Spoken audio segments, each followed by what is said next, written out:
Di sebuah danau, orang-orang tengah menjalankan aktivitasnya seperti biasa. Di sana ada seorang ayah yang mencoba menghibur anaknya dengan melakukan beberapa atraksi renang di danau itu. Ia pun cukup sukses membuat anaknya tertawa gembira. Namun tak lama setelah itu sang ayah tidak lagi nampak di permukaan, yang kemudian diikuti dengan air danau yang seketika berubah warna menjadi merah darah. Sangat tragis, ternyata pria malang itu telah dimangsa oleh siluman danau. Kemudian datanglah seorang pendeta yang mengaku sebagai pembasmi siluman.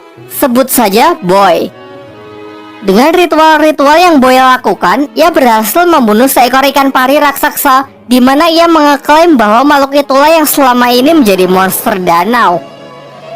Warga pun dibuat sangat senang karena kini merasa telah aman. Tak lama setelah itu datanglah seorang pemuda bernama Jiang. Jiang mengatakan bahwa ikan pari itu bukanlah siluman danau, sedangkan siluman danau yang asli kini masih berkeliaran bebas di dasar danau. Boy yang merasa diremehkan sebagai pembasmi siluman tak terima dan malah menuduh Jiang yang hanya bocah ingusan tak tahu apa-apa.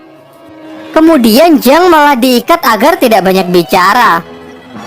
Semua orang yang merasa sekarang keadaan sudah aman melakukan selebrasi dengan berenang-renang ria di danau itu. Tetapi naas, karena ucapan Jiang ternyata terbukti. Ada makhluk buas yang mendekat, sayangnya Jiang yang diikat pun tak bisa bertindak dan tak ada orang yang peduli dengan peringatannya.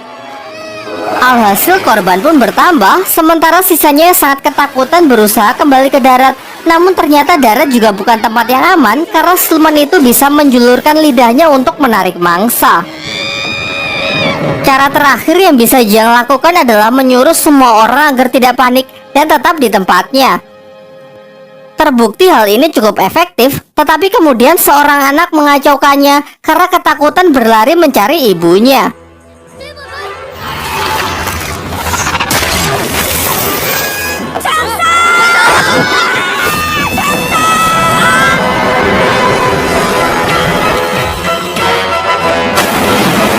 Sang ibu yang tidak bisa menerima kenyataan itu pun frustasi dan menjeburkan dirinya ke danau untuk menantang siluman itu. Disinilah akhirnya siluman itu menampakkan dirinya yang ternyata memiliki wujud yang sangat menyeramkan. Selanjutnya ada seorang bayi yang juga hendak jatuh ke danau. Beruntung Jiang yang telah berhasil terlepas datang menyelamatkannya. Jembatan mereka pun patah yang secara kebetulan memerangkap siluman ikan itu. Bersama Boy, Jiang memanfaatkan kesempatan ini untuk melemparkan ikan itu ke darat. Tetapi karena perbedaan berat yang lumayan jauh, mereka pun kesulitan melakukan hal itu. Para warga yang berusaha membantunya pun juga sia-sia. Kocaknya lalu datang seorang wanita gemuk yang berhasil melontarkan siluman itu ke darat. Siluman yang kehabisan waktu melemah sehingga berubah ke wujud semula yang menyerupai manusia. Warga yang emosi berniat menghakimi siluman itu dengan berbagai senjata. Namun Jiang menghentikannya dan memohon agar diberi kesempatan untuk menyelesaikan tugasnya ini sebagai pembasmi siluman profesional. Lantas ia pun segera membuat persiapan dengan mengeluarkan senjata andalannya yang ternyata hanya sebuah buku kumpulan lagu anak-anak. Dengan ritual ini harapannya ia bisa memberikan siluman itu pencerahan. Tetapi aksi kocaknya ini tidak menghasilkan apa-apa. Justru siluman itu malah emosi dan berbalik menyerangnya. Tiba-tiba datanglah seorang pembasmi siluman wanita bernama Duan yang menghentikan siluman itu, menghajarnya dan menyegelnya di sebuah kantong ajaibnya. Lalu ia menemui Jiang untuk memastikan apakah dia juga benar-benar seorang pembasmi siluman. Jiang berusaha meyakinkannya dengan menunjukkan buku ritualnya yang ia percayai dengan kumpulan lagu anak-anak itu bisa membuat siluman menjadi baik.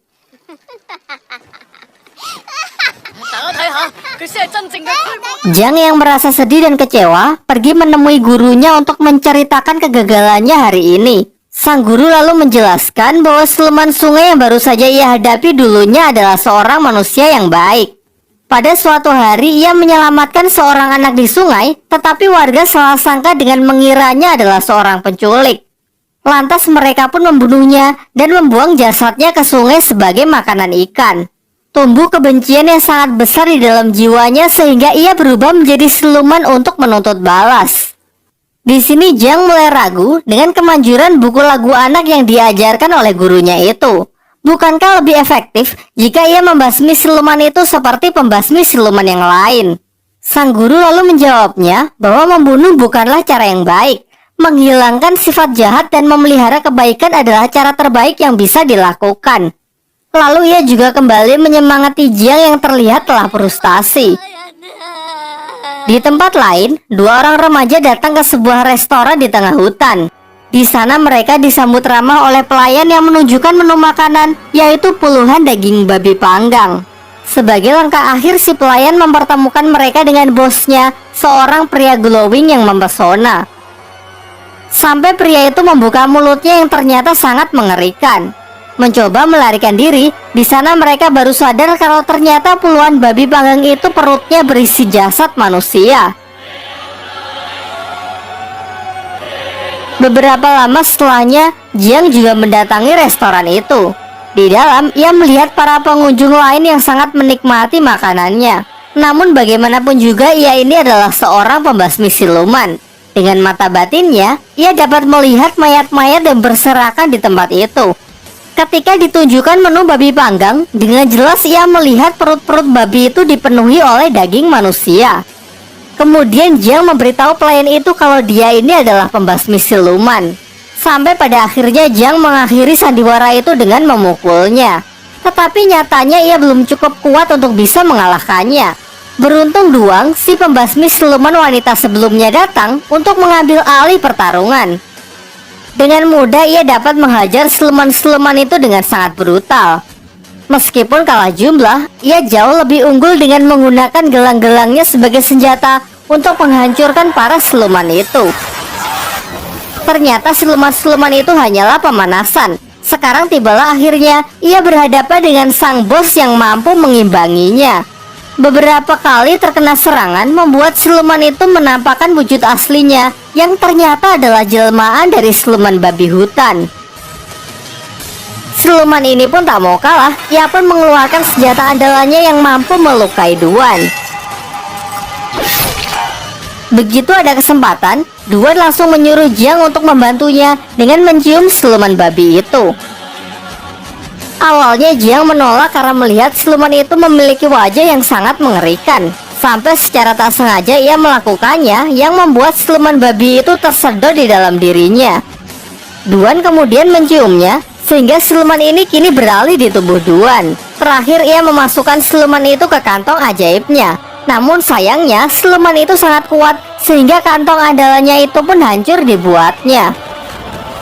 Melihat situasi yang semakin mengkhawatirkan, mereka pun kabur meninggalkan tempat itu yang runtuh. Tiba di sebuah sungai yang aman, Duan membuka pakaiannya dan menyuruh Jiang menekan luka di dadanya untuk menghentikan pendarahan.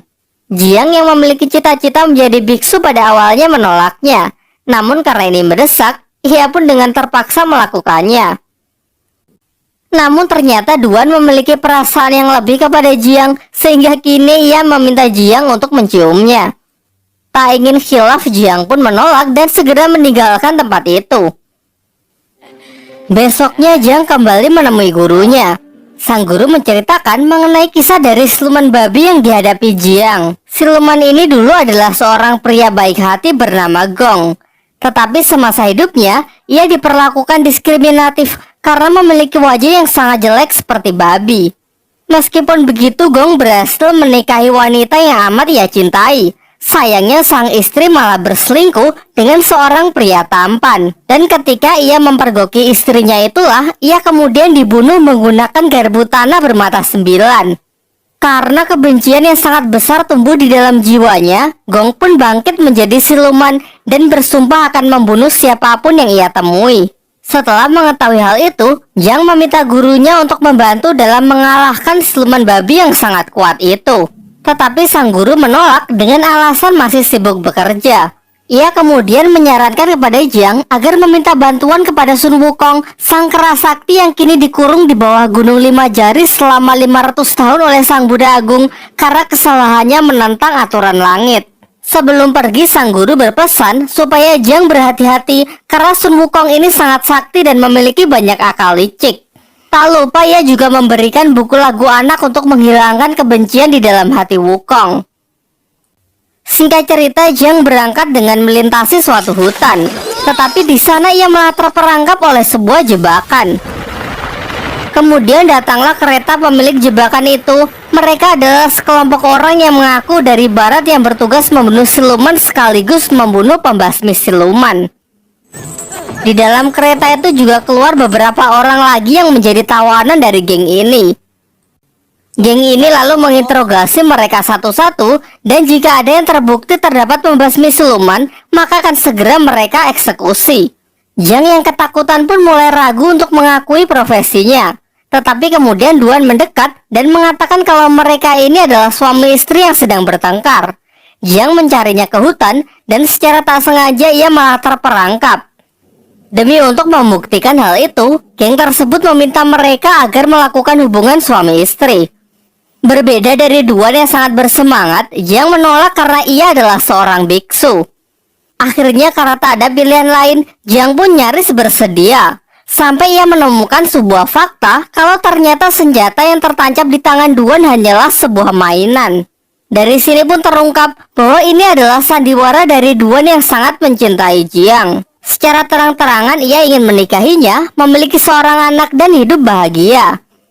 Namun dengan tegas Jiang menolak karena ia menginginkan cinta yang lebih besar, yaitu cinta dari Sang Buddha Agung. Hal ini membuat Duan patah hati, kemudian memukuli Jiang, bahkan sampai mengurungnya. Hingga mereka dikejutkan oleh kedatangan Gong si siluman babi yang ingin menghabisi mereka. Lalu Duan meminta Jiang agar turun dari kereta karena ia ingin menabrakkan kereta itu ke siluman. Kereta itu pun hancur berkeping-keping. Jiang sangat cemas melihat Duan yang sepertinya terluka parah. Jiang merasa sedih dan seakan menyesali perbuatan ia sebelumnya. Namun lagi-lagi ini adalah sandiwara Duan untuk mengetahui isi hati Jiang yang sebenarnya.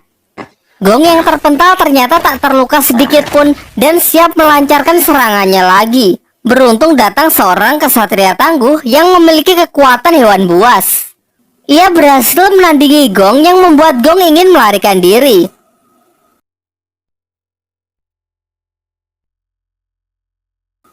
Nampaknya mereka berdua ini tidak saling menyukai satu sama lain. Datang lagi kesatria pedang yang menyemarakan perselisihan mereka.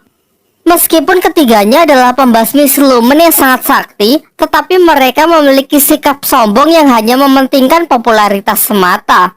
Jiang yang merasa muak berniat pergi melanjutkan perjalanan. Kemudian Duan meminta agar diizinkan menemaninya, tetapi dengan tegas Jiang menolak dan malah menyalahkan Duan karena sudah menghambat perjalanannya. Duan yang merasa emosi merobek-robek buku lagu anak milik Jiang dan kemudian memukulinya. Tetapi itu tak mengubah sedikitpun pendiriannya sehingga ia tetap pergi. Singkat cerita, setelah melalui perjalanan yang lumayan sulit, tibalah Jiang di Gunung Lima Jari.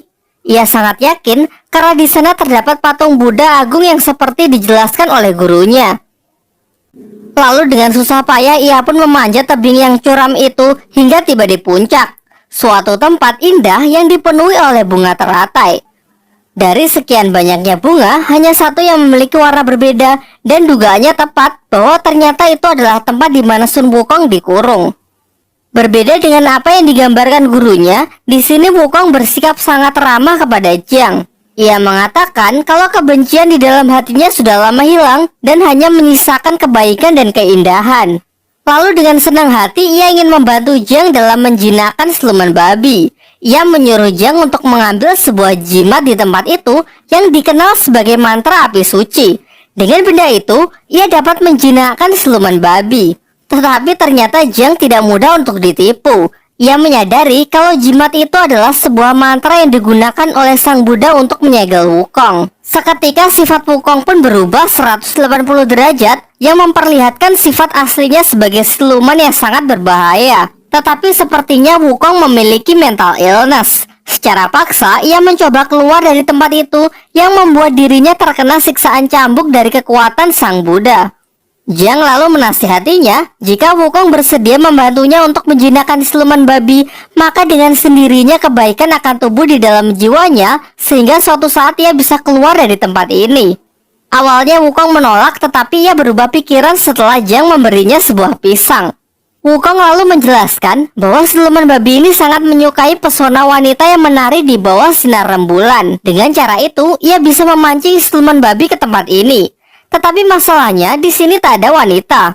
Sampai Duan datang yang ternyata telah mengikuti Jiang karena merasa khawatir. Ya, meskipun Jiang masih terlihat kurang senang dengan kedatangannya.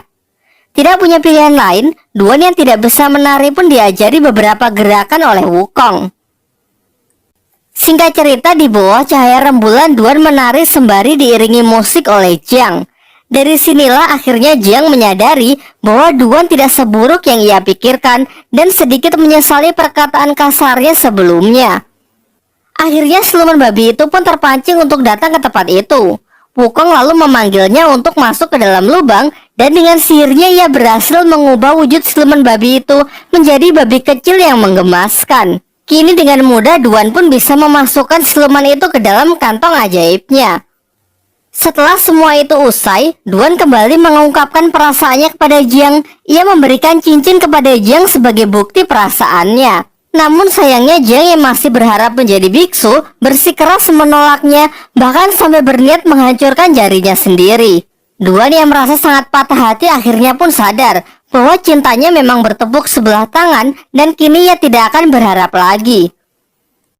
Ketika mereka akan berpisah, Wukong mengatakan bahwa sudah lama ia tidak melihat indahnya cahaya rembulan karena terhalang oleh teratai putih. Jiang yang bersimpati mencabut teratai itu, tetapi ternyata itu adalah sebuah segel yang sebenarnya. Alhasil tempat itu pun runtuh dan kini Wukong berhasil terbebas. Ia menampakkan wujud aslinya dan berniat membunuh Jiang. Jiang yang sudah terpojok lalu berdoa kepada Sang Buddha yang membuat Wukong semakin emosi. Ia menyiksanya dengan mencabuti rambut Jiang sehingga membuatnya botak. Tak lama setelah itu datanglah 3 pembasmi siluman yang sebelumnya, yaitu kesatria hewan buas, kesatria kaki, dan kesatria pedang. Pada awalnya Wukong diremehkan karena perawakannya yang sangat kecil. Mencoba unjuk kebolehan kesatria hewan buas maju terlebih dahulu untuk melancarkan serangannya. Tetapi dengan mudah Wukong dapat mengatasinya dan malah memakan kesatria itu hidup-hidup. Giliran kesatria kaki yang menyerangnya menggunakan injakan telapak kaki raksasa. Pada awalnya ia sangat sombong dan yakin dengan kakinya itu dapat mengalahkan Wukong. Namun karena tubuh Wukong yang terlalu keras, kakinya pun malah berlubang. Terakhir kesatria pedang membuka kotaknya yang berisi beberapa pedang kecil. Dengan mantra yang ia rapalkan, pedang itu pun berubah menjadi sangat tajam dan langsung melesat ke arah Wukong. Wukong lalu menangkap pedang itu, namun ia malah ikut terlempar ke udara. Kesatria pedang memanfaatkan kesempatan ini untuk mengeluarkan seluruh pedangnya dan menyerangnya secara bertubi-tubi. Lagi-lagi Wukong lebih unggul dengan bisa menghindari semua serangan itu. Lalu kesatria menyatukan seluruh pedangnya untuk melancarkan serangan pamungkasnya. Meskipun Wukong gagal menangkisnya menggunakan toya sakti, tetapi dengan tubuhnya yang sangat keras pedang itu pun malah hancur berkeping-keping. Kemudian Wukong mendekat dan langsung membakar para pembasmi siluman itu hingga hancur menjadi debu. Kini tersisa Jiang sendirian yang akan dihabisi oleh Wukong. Tetapi kemudian Duan datang dan langsung menantang Wukong. Sayangnya apa daya level mereka terpaut terlalu jauh. Duan menerima serangan fatal dari Wukong yang membuatnya harus meregang nyawa. Di saat-saat terakhirnya, Duan mengatakan bahwa ia benar-benar tulus mencintai Jiang. Jiang membalasnya dengan mengatakan bahwa sebenarnya ia juga sudah lama jatuh cinta kepada Duan. Terakhir Jiang mengabulkan keinginan yang selalu diminta oleh Duan, yaitu melakukan sebuah ciuman. Di sampingnya, Jiang melihat buku lagu anak-anak miliknya yang ternyata sudah Duan perbaiki. Jiang lalu membacanya dan seketika seluruh lukanya pun sembuh serta ia diselimuti oleh cahaya Sang Buddha. Dengan doa yang ia panjatkan, patung Sang Buddha pun bangkit kembali. Tetapi Wukong yang sangat emosi segera menghancurkan patung itu dengan hanya sekali pukulan.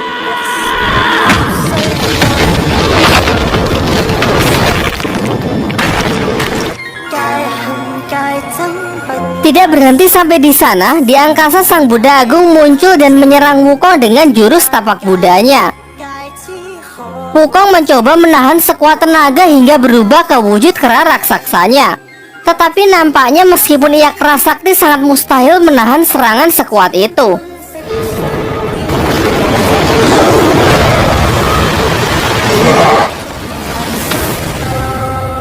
Tiba-tiba Shin beralih ke sebuah padang rumput yang memperlihatkan Wukong sangat trauma dengan apa yang baru saja ia alami.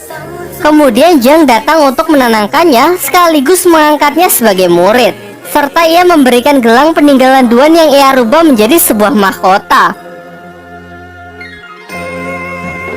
Singkat cerita, Guru Jiang memberikan sebuah tugas agar Jiang melakukan perjalanan spiritual untuk mengambil kitab suci di wilayah barat demi membebaskan umat manusia dari penderitaan. Namun karena perjalanan itu sangat berbahaya, dipenuhi rintangan dan hambatan, sehingga Jiang harus ditemani oleh 3 muridnya, yaitu siluman ikan, Wukong, dan siluman babi. Tamat.